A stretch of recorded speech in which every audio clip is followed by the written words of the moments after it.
오늘 이렇게 주님 앞에 예배로 나온 하나님의 귀한 종들을 축복합니다.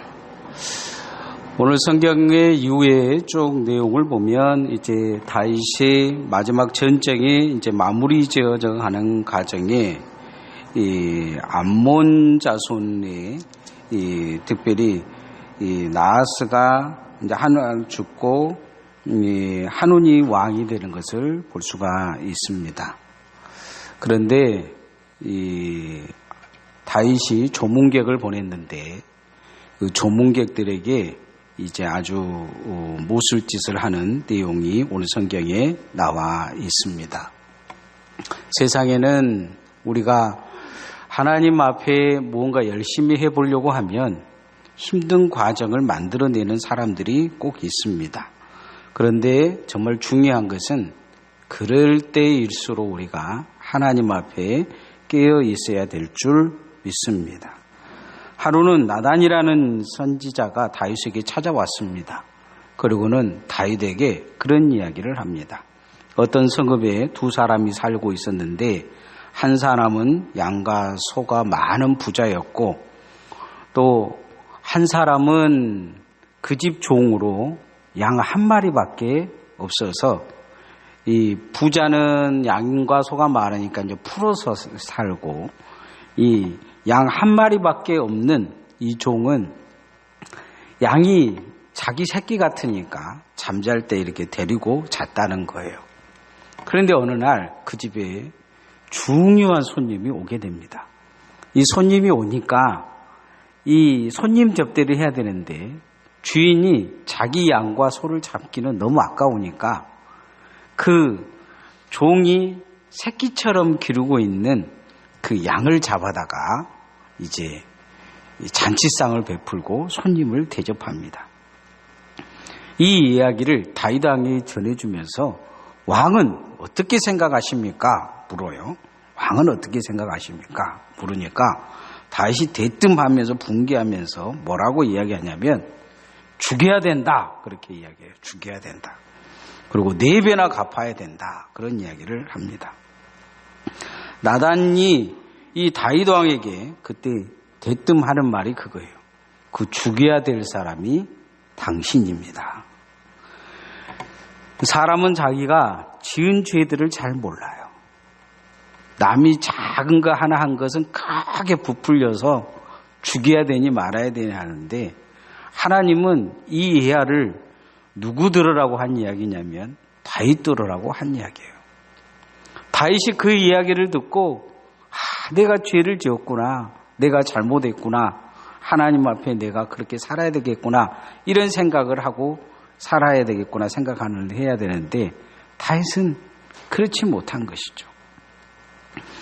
요 근래 우리가 이제 신천지를 보면서 많이 욕을 하잖아요. 그 잘한 게 하나도 없죠. 잘한 거 하나도 없어요.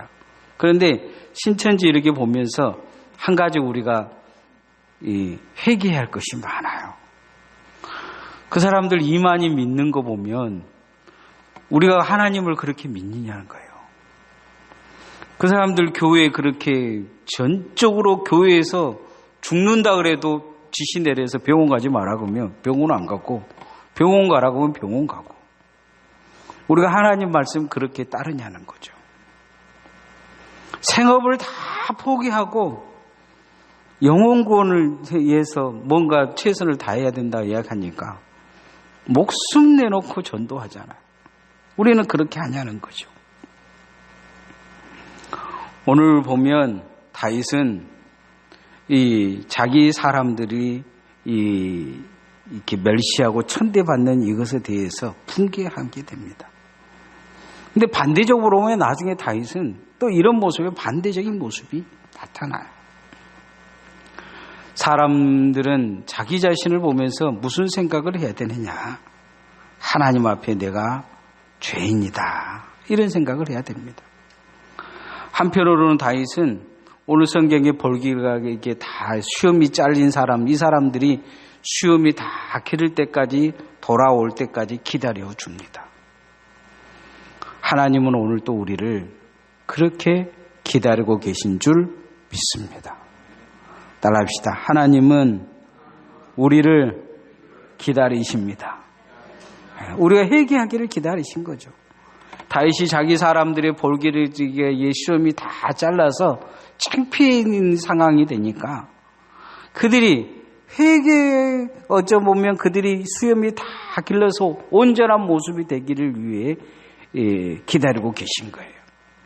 오늘 하나님 우리를 교회로 부르신 이유는 어디에 있습니까? 주님이 우리가 온전해지기를 기다리고 계신 줄 믿습니다. 그럴 때 우리는 주님 앞에 올 때마다 나는 죄인입니다 이렇게 고백해야 됩니다.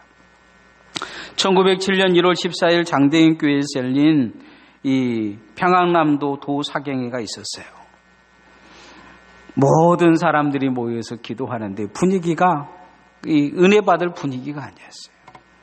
사람들이 보찜을 싸고 며칠을 걸려서 평양으로 모였어요. 그런데 그냥 예배 시간만 되면 다 조는 거예요. 기도도 안 되는 거예요.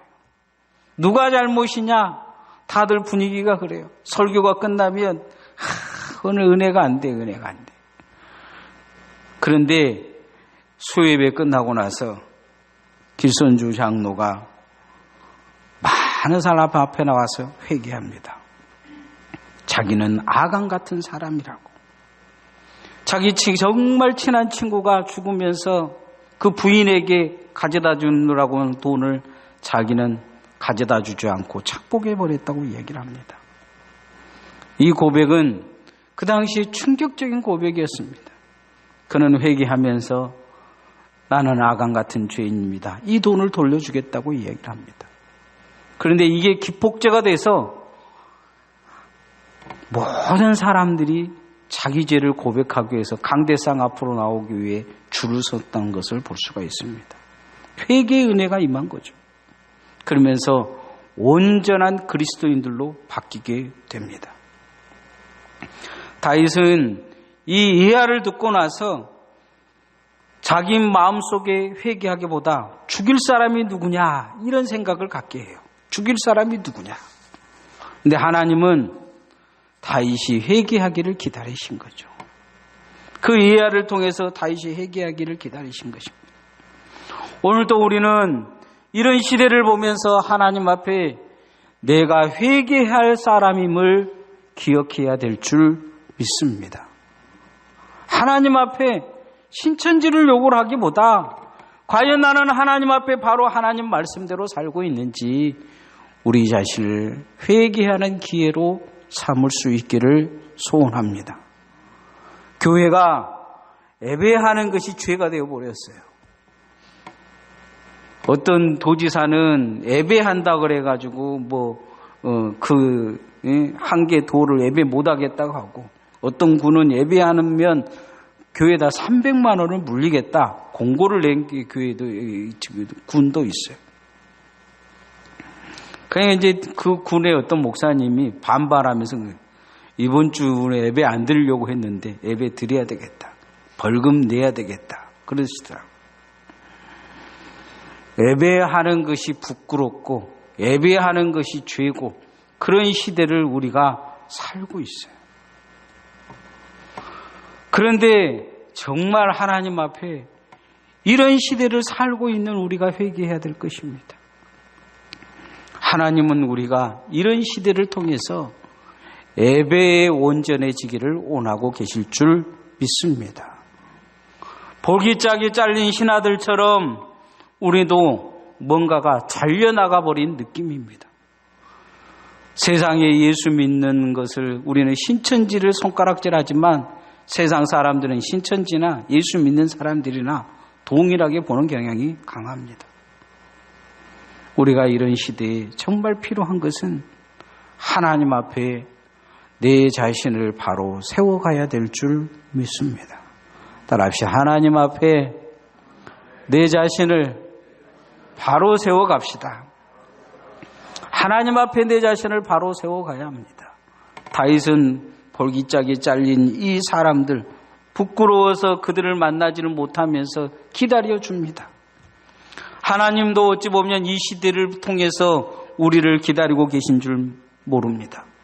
그들의 수염이 다 자랄 때까지 온전한 모습을 가질 때까지 기다리신 것처럼 오늘 우리를 교회로 부르셔서 우리를 예배하게 하시고 하나님 앞에 우리가 죄인임을 알게 하신 것은 하나님이 우리가 온전해지기를 원하시는 것일 수 있습니다. 어찌 보면 이런 시대를 만난 것이 비극이 아니오 이런 시대를 만난 것이 내게 있어서는 은혜의 기회인 줄 모릅니다. 보라 지금이 은혜 받을 만한 때요. 보라 지금이 구원의 날이라고 말씀하신 하나님의 말씀을 우리는 기억해야 될 줄 믿습니다. 내가 지금 하나님 앞에 바로 설 기회입니다. 내가 예배자로 바로 서야 합니다. 내가 하나님 앞에 기도자로 바로 서야 합니다. 말씀을 바로 읽고 하나님 앞에 바로 서시기를 소원합니다. 왜 신천지에 빠집니까? 다 저 사람들 대부분이 교회 다녔던 사람들입니다. 나름대로 다 생각이 있던 사람들이죠. 거기에는 교회 중직자들이 많습니다. 그런데 대부분 왜 그렇게 빠지냐? 교회를 제대로 이해하지 못하고 교회를 다녔기 때문입니다. 자기 욕망대로 교회를 다녔기 때문입니다. 그러니 교회를 통해서 주시는 하나님의 은혜를 기억하지 못한 것이죠. 교회를 통해서 우리를 회복하시고 우리를 새롭게 하시려는 하나님의 목적을 알지 못한 것입니다. 다른 데서 구원을 찾으려고 한 것이죠. 오늘 우리가 정말로 하나님 앞에 바로 서야 될 것 중에 한 가지는 뭐냐? 우리가 교회를 바로 이해하고 말씀으로 바로 돌아가야 될 줄 믿습니다. 다윗은 나중에 그런 이야기를 합니다. 이 사람은 죽여야 된다. 그러면서 4배로 갚아야 된다. 그런 이야기를 해요. 4배로 갚아야 된다. 그런데 정말 하나님 앞에 다윗은 4배로 갚습니다. 자기 말처럼 4배로 갚는 상황이 진행됩니다. 자기 아들들 4명이 차근차근 죽어가요. 나중에 형제 마지막 아들 아도니아는 형제 솔로몬의 손에 죽습니다. 4 아들이 죽습니다. 그의 딸도 형제들한테 강간을 당하고 다윗의 이 후처들은 압살롬이라는 아들에게 다 강간을 당하는 상황이 진행이 됩니다. 4배의 고통이 그 가정에 임해버린 것을 볼 수 있습니다. 하나님 앞에 온전해질 수 있는 기회를 놓치면 우리가 생각하는 대로 걱정하는 대로 일이 일어날 가능성이 많습니다. 오늘 하나님 앞에 회개하며 돌아서는 온전한 기회가 되어지기를 소원합니다. 마지막으로 우리가 정말 하나님 앞에 서야 될 것은 우리가 오늘 주님 앞에 바로 서면서 돌아서야 될 줄 믿습니다. 따라합시다. 주님께 돌아섭시다. 주님께 돌아설 기회입니다. 어찌 보면 세상을 향해 바라봤던 우리의 생각을 주님께 돌아서 주님을 바라보며 돌아설 기회입니다. 하나님 앞에 철저히 돌아설 수 있는 기회입니다. 우리는 신천지인들이 돌아서기를 바라지만 하나님은 신천지인보다 더 중요하게 여긴 사람들이 있습니다. 바로 우리입니다. 우리가 하나님 앞에 돌아서면 세상이 돌아설 줄 믿습니다. 우리는 저 사람들이 문제다고 생각하지만 주님은 우리가 문제다고 생각하실 수 있습니다. 다윗은 그 양 한 마리 빼앗은 주인이 문제라고 죽이자 4배나 갚아야 된다. 그 난리를 치지만 하나님은 내가 죄인이다. 그렇게 말씀합니다. 당신이 그 사람이다. 나단이 다윗에게 한 말입니다. 우리가 신천지의 사람들 그리고 이 문제 있는 사람들한테 다 퍼붓는 이야기들이 주님은 우리에게 그렇게 말씀하실지 모릅니다. 바로 그 사람이 너다. 어찌 보면 우리는 주님 앞에 그렇게 책망받을지 모릅니다. 내가 퍼부어 놓는 모든 저주의 말이 내게로 돌아올지 모른다는 것입니다. 하나님 앞에 오늘 내가 회개하고 돌아설 수 있는 기회입니다. 늘 이 정도는 괜찮겠지. 딱 한 번인데 아직 나는 시간이 있어. 누구나 다 이렇게 사는데 우리는 그렇게 지금까지 살아왔는지 모릅니다. 이제 말씀의 결론을 맺으면 예배 드리는 것을 눈치 봐야 되는 참 부끄러운 시대를 살고 있습니다. 목사로서 예배 드리는 것이 걱정스럽고 또 예배 드리지 않는 것에 대한 부담감이 너무너무 스트레스가 있습니다. 한 주간 이 문제를 가지고 고민하고 성전에서 우리 목회자들이 서로 이렇게 이야기하는 내용을 보면 한 주간 성전에서 이렇게 많이 울어본 이 시간이 없다고 해요. 고통의 시간을 보내고 있는 것이죠. 그러나 저는 이런 시간들이 우리에게 약이 될 줄 믿습니다. 예배를 드려야 된다, 드려야지 말아야 된다, 세상이 이야기하는 것은 세상 이야기입니다. 그리스도인들은 예배를 드리든 드리지 않든, TV로 예배를 드리든, 유튜브로 예배를 드리든, 마스크를 쓰고 예배를 드리든, 하나님 앞에 내 자신이 지금 회개할 시간임을 알고 철저히 자기 자신의 회개의 시간을 갖기를 소원합니다. 남이 예배 나온 거 나오지 않는 거, 다른 교회가 예배 드리는 거 드리지 않는 거 참견할 일이 아닙니다.